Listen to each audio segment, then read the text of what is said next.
Les asustaba un poco a Guadalupe, nuestra presentadora, y a una amiga mía cuando habíamos quedado, ¿no?, antes de entrar, diciéndoles que iba a decir que era madre y esposa, ¿no?, además de escritora, ¿no?, que es la parte de mi currículum que más me gusta, además de profesora universitaria de literatura, además de ensayista, pues también soy madre y esposa, ¿no? Esto lo pensaba anoche, ¿no?, dicho de esta manera, la antigua, claro, ¿no?, porque esto, a la hora de hablar de procesos de composición, no es ninguna tontería, ¿no?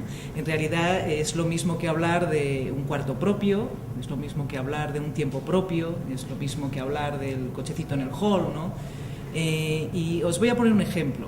Una de las narradoras que a mí más me gusta, una cuentista, que es Alice Munro, una narradora canadiense que es permanente candidata al Premio Nobel de Literatura, cuando se le pregunta con muchísima frecuencia cuándo va a escribir la novela o por qué no escribió la novela, porque ella es una escritora mayor, ¿no?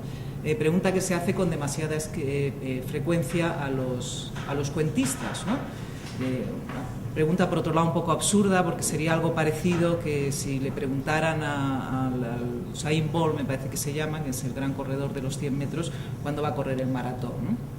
Entonces, cuando a Alice Munro le hacen esta pregunta, ella dice que cuando sus hijos eran pequeños, creía que cuando crecieran ella escribiría la novela, pero que resulta que sus cuentos estaban determinados por las siestas de los niños, y es como aprendió a escribir, y ya no puede hacerlo de otra manera. Es decir, aprendió a escribir cuentos medidos por el tiempo, ¿no?, por el tiempo que tenía. Esa es la forma en la que aprendió a escribir, y ahora Alice Munro seguramente, gracias a Dios, porque es una de las mejores cuentistas, no escribirá nunca una novela. Con esto quiero decir, bueno, era un poco la manera de llamar vuestra atención, que cuando se habla de procesos de composición, de procesos creativos, hay muchas veces que las circunstancias personales explican mucho e inciden mucho, ¿no? Es lo que hablábamos antes, ¿no?, de ese cuarto propio, de ese tiempo propio, de cómo uno hace las cosas, ¿no?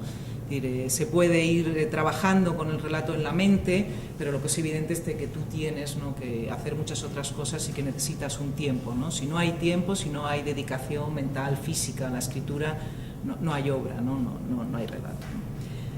Bien, también pensando anoche, ¿no?, sobre los procesos de composición, yo creo, ¿no?, aunque esto es verdad que depende en qué momento lo pienses, ¿no?, si hablas de tu propia obra, que en este caso voy a hablar de mi propia obra, puedes ir cambiando de opinión, ¿no? Pero yo creo realmente que los procesos de composición y los procesos creativos están muy relacionados con el género que se escribe, ¿no?, aunque se esté tratando de trabajar en la frontera de los géneros, ¿no?, pero siempre más o menos, ¿no?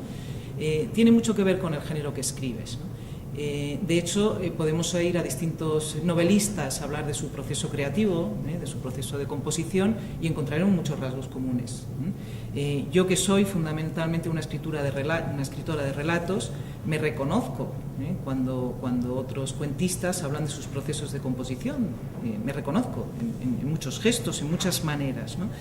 Me cuento además entre los escritores velocistas.